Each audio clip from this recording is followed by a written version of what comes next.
I should have sound now. So the guys that are watching online, you should be able to hear me now.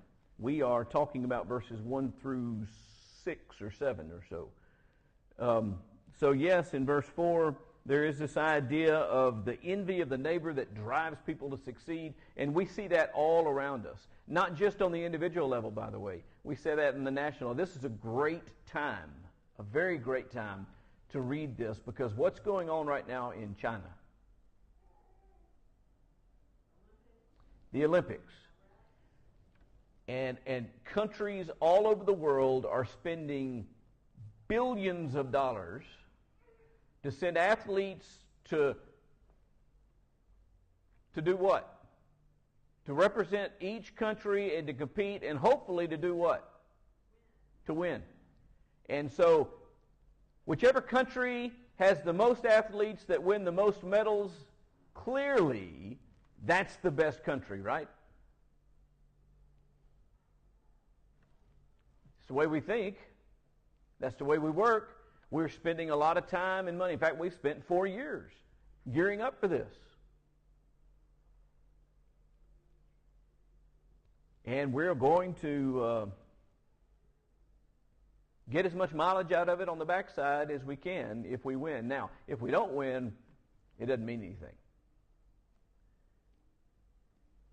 Where else in most of our lifetimes, there's a few people in here that won't remember it, but where else in most of our lifetimes do we see this kind of thing?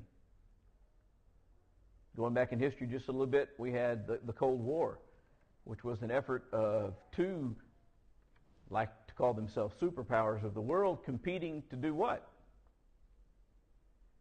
Have the strongest armies and defenses and navies. Have greatest armaments, to have more missiles and more destructive missiles, and our bombs are bigger than your bombs, and we've got more of them, and we've got more people in our standing army, and that was competition. And if our competition had a new development and got some kind of new technology, what were we needing to do? Get something bigger and better. And as it was mentioned earlier, we do it at the personal level when it comes to our lawns or our holiday decorations or whatever it may be.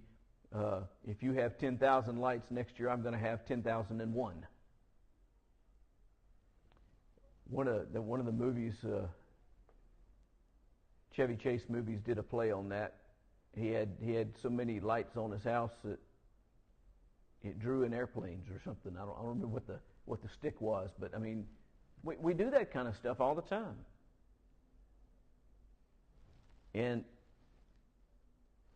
what good does it do?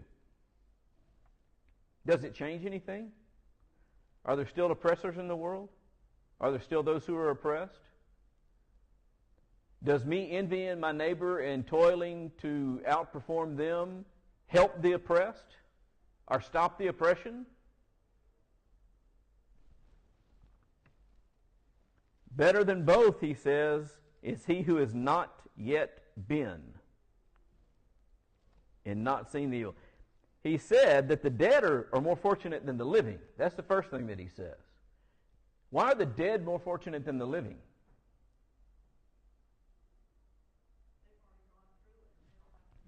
And they're out of it. There's a reason why we say it's rest. We talk about them resting, but not just resting in peace. They're out of all this nonsense. They're out of the toilsome drudgery of life and the vanity that he's observing. But then he says, you know what? What's even better than those who have died are those who've never come into it and never had to see it. It's frustrating just knowing that it goes on. Now, how frustrating should it be to us to be aware that we contribute to it?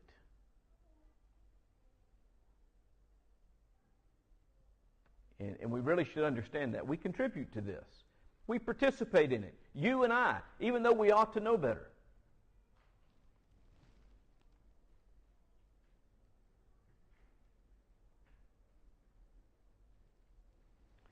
The fool folds his hands, verse 5, and eats his own flesh. Obviously, he doesn't eat his own flesh. That is figurative language. We consume ourselves.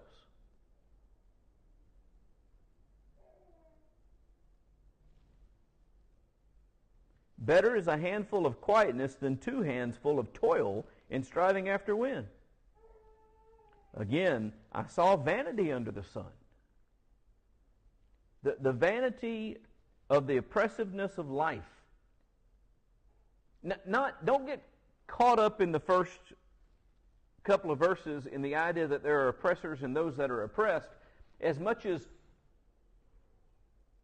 life itself is oppressive. And the way that I become an oppressor is by participating in life. And someone is being oppressed by what I do. And no one is doing anything to stop it. In fact, it just gets worse and worse and worse.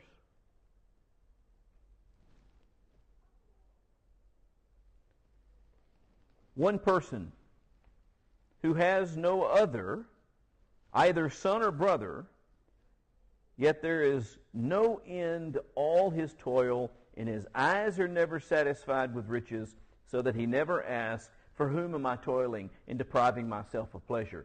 This also is vanity and an unhappy business. Now, you'll recall that idea of unhappy business was introduced in chapter 3, that God has appointed man with this unhappy business of seeking out and seeking to know. This is another unhappy business, that we're never satisfied. And so we end up toiling and depriving ourselves of pleasure by buying into and living the way that man lives on the earth.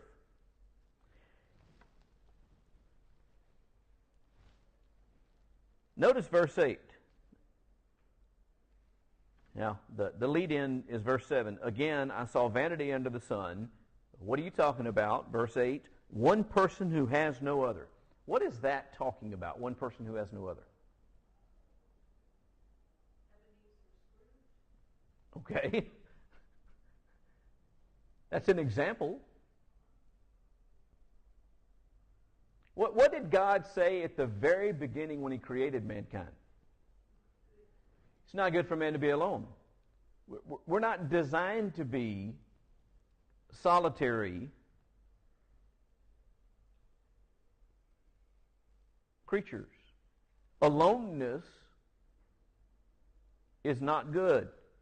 One person who has no other, either son or brother.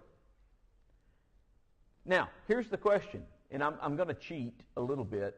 I've said up until this point in this class that we're going to look at this the way that he's looking at it and try to keep our perspective at examining the things that are happening in the world on their face, not using and drawing from the knowledge that we have from God and understanding the difference between what it looks like and what it really is. But I am going to do that a little bit here, because is there ever anyone who is truly alone?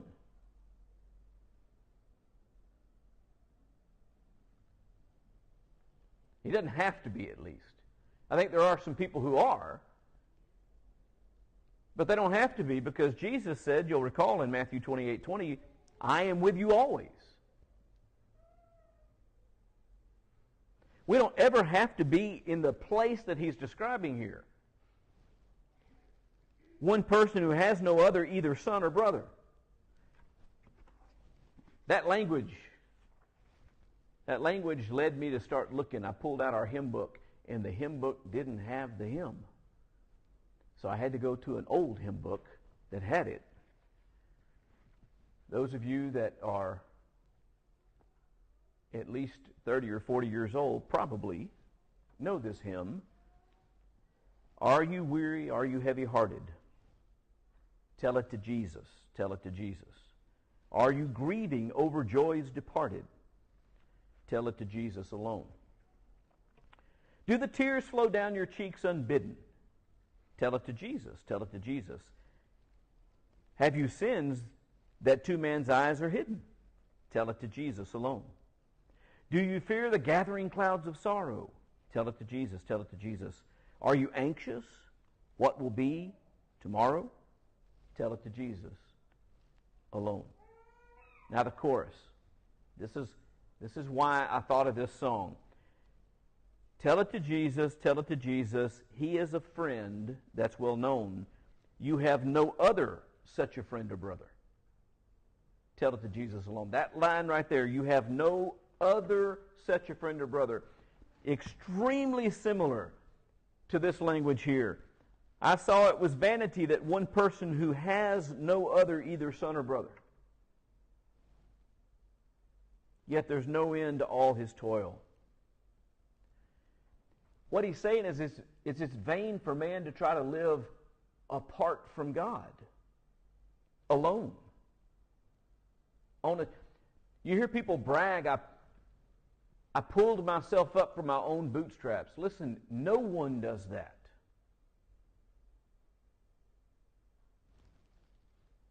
It's vain for someone to live with no other. Their eyes are never satisfied. The work is never done. The toil continues. The oppressiveness of life continues. And it's an unhappy business, he says. So he goes on to say, two are better than one because they have a good reward for their toil. For if they fall, one will lift up his fellow, but woe to him who is alone when he falls and has not another to lift him up. Again, if two lie together, they keep warm, but how can one keep warm alone?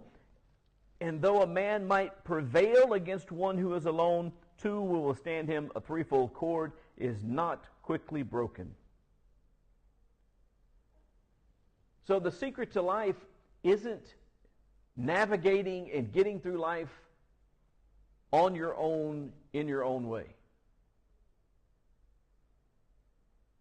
which is the theme of a worldly song, right?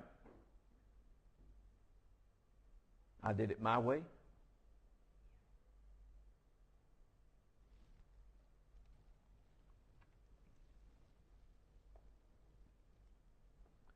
Verse 13, better was a poor and wise youth than an old and foolish king who no longer knew how to take advice. Now these are things that he's seeing in the world, okay? He has seen that it's not good for a person to be alone. And now he sees that it's better to be a poor and wise youth than an old and foolish king. I saw all the living who move about under the sun, along with that youth who was to stand in the king's place. He's describing what happens all the time. So a king rises to power, and a king reigns, and then a king gets old, and what happens? Somebody else reigns after them. Some young up-and-comer takes their place.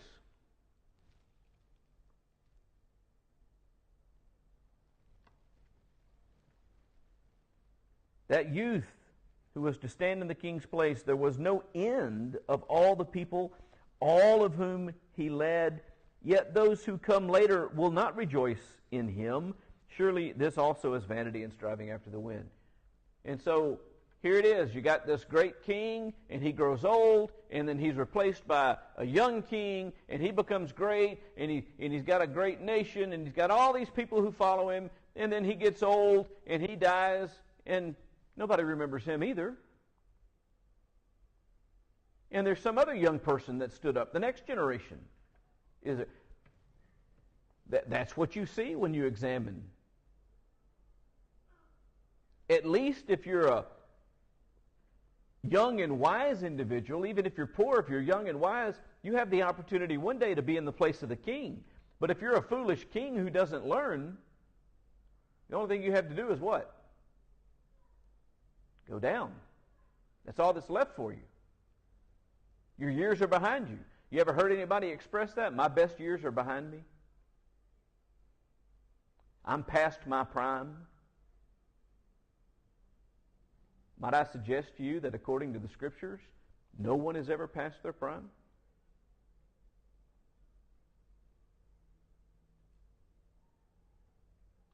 But when you look at the vanity of what goes on under the sun, this is what happens generation after generation after generation. Joseph, a poor wise boy, grew to one day be leader of Egypt. Then he died. And a new leader came along that didn't know him. And what happened to his descendants? They were made slaves. So he went from being a poor boy to being a great king to his descendants being enslaved.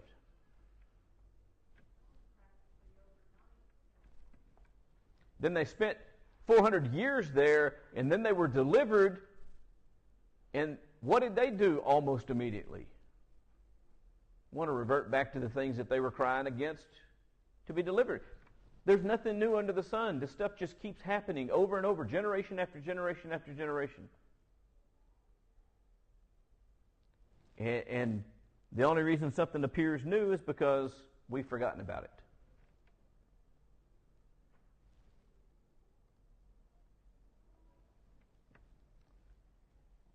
There was no end of all the people, verse 16 says, of all whom he led, yet those who come later will not rejoice in him.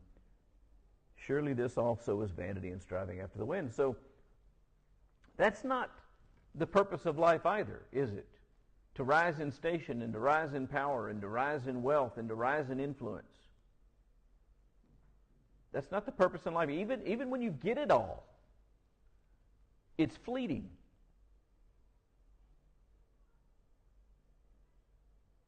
I would tell you to ask some people, but most of them end up dead when they lose their power. So it's hard. But you can talk to some former leaders of the U.S. and the former leaders of the U.K. and some of those other democratic countries, and they understand that once you leave office, it's all gone. The minute they walked out of the White House and boarded Air Force One and flew away and somebody else was sworn into that role, their life's never the same.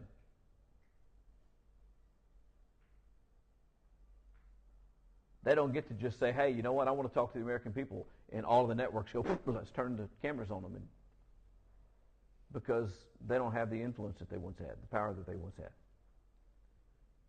These things are temporary, even when there are masses of people that follow you. And this kind of informs, by the way that Jesus responded to things that happened to him in his lifetime. You'll recall, the last time he entered into Jerusalem, the people were throwing palm leaves on the ground and throwing their coats on the ground and hailing him as their king and wanting to make him a king. And what was his response to that? No, I'm not interested in that. Because he understood that that's not what life was about. He understood that and yet people are willing to kill to gain that kind of power and influence. And in the end, it's vain. It's pointless. And even if you can manage to hold on to it for a long, long time, you know what happens? You're replaced and people forget you.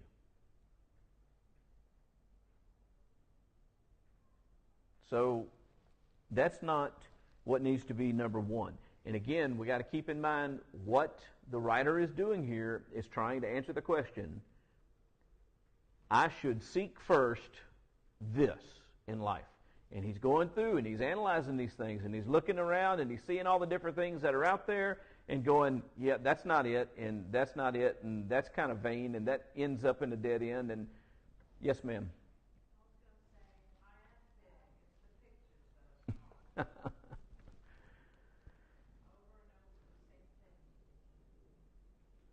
Any questions or comments about chapter 4? It's kind of short, only 16 verses, and really only dealing with two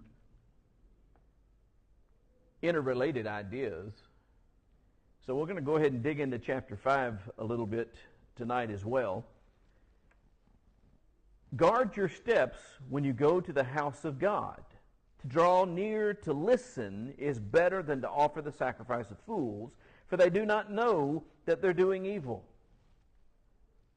Be not rash with your mouth, nor let your heart be hasty to utter a word before God, for God is in heaven and you are on earth.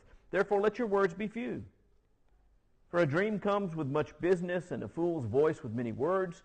When you vow a vow to God, do not delay in paying it, for he has no pleasure in fools. Pay what you vow. It's better that you should not vow than that you should vow and not pay. Let not your mouth lead you into sin, and do not say before the messenger that it was a mistake. Why should God be angry at your voice and destroy the work of your hands? For when dreams increase and words grow many, there is vanity. But God is the one you must fear. So this is kind of a grounding point. And the idea of vanity is brought back in. Where dreams increase and words grow many, there's vanity. Dreams and words. What are dreams and words?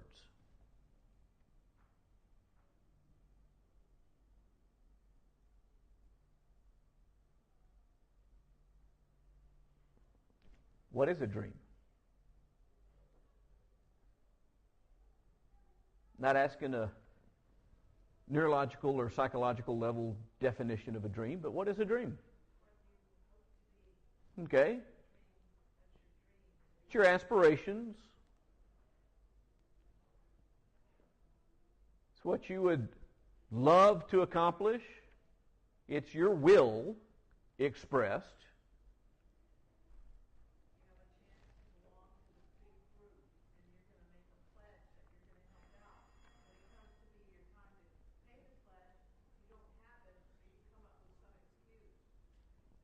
Our dreams get bigger and bigger and bigger, right?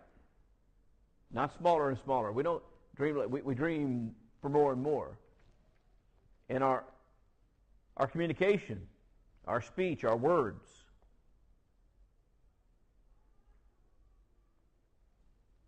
Our words grow many. This is the expression, the idea, the communication that emanates from man, the will that emanates from man. It just continues. Where that increases, he says, is vanity. My ideas and dreams about what I want, vain. Speeches that are expressing my thoughts and ideas, my dreams and aspirations, vain. So he says, guard your steps when you go near to the house of God. To draw near to listen is better than to offer the sacrifice of fools. In other words, listen to God. Don't decide how you're going to worship him. Don't just go in there and do what you want to do. Draw near to God to hear what he wants, to hear what he has to say. This can apply to any level of anything that we do. Local churches. It's not what I want to make out of it. It's what God desires it to be.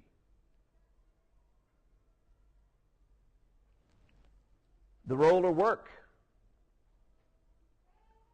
that one person has. It's not about their dreams and aspirations. It's about how God has placed you in the body.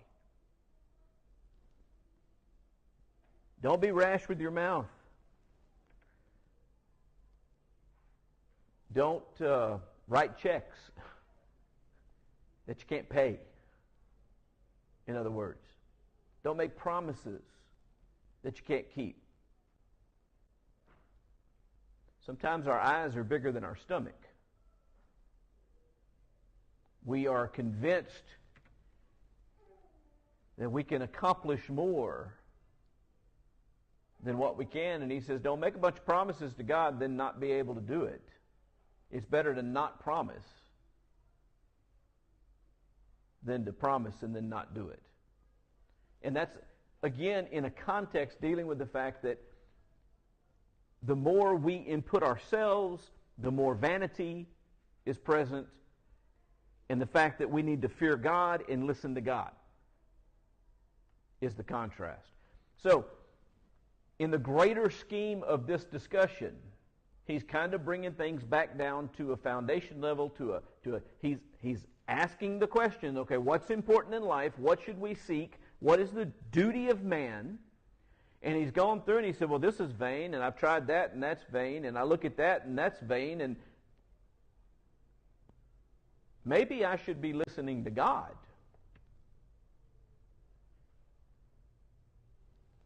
Drawing near to listen rather than offering the sacrifice of fools. And what's sad about the sacrifice of fools is very often they don't even understand that they are offering foolish sacrifices. Paul's a great example of that. Paul persecuted Christians, consented to having them put to death, arrested them,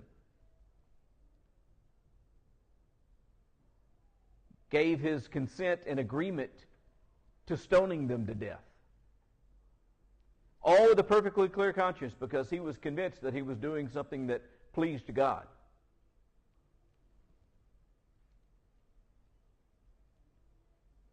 And when Jesus spoke to Paul on the road to Damascus, one of the things he asked him is, why do you persecute me? And then the end of that conversation was what? I love this language. I really do. Why do you kick against the goads? What does that mean? Why do you kick against the goads? Well, a goad was a stick that had a sharp end on it that you would use to poke your livestock and get them to move in the direction that you wanted them to move. What he was asking Paul is, why are you fighting against God? The prophets spoke the word of God and they were goading you in a particular direction, and you're fighting against that. What was happening in Paul's life is he was not drawing near to God to listen. He was going in and saying, hey, this is what I've got for you. All the while he believed he was doing what was right, because he wasn't listening to God. Draw near to listen. Where dreams increase and words grow many, there's vanity.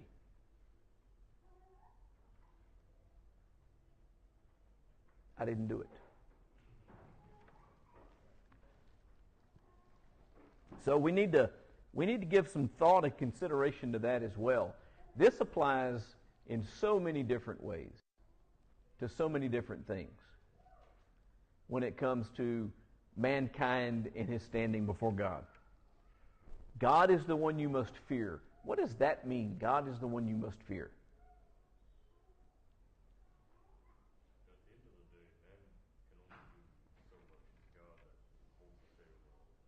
Okay.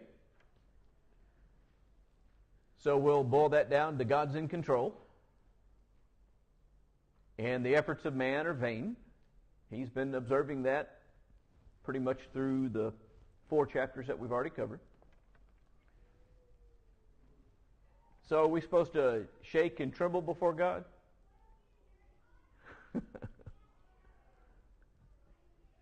Someone said yes. For the benefit of those that are watching online, I'll let you know that someone answered in the affirmative. And there is a sense in where, yes, we should tremble. It's a terrifying thing to fall into the hands of the living God. However, that's if we're going in there, running our mouth and saying, this is what I've got for you. Perfect love casts out fear. And so if I go in listening and I have a loving relationship with my Creator, it's a different kind of fear. It's a fear of respect and awe. I have to stop. He's going to say he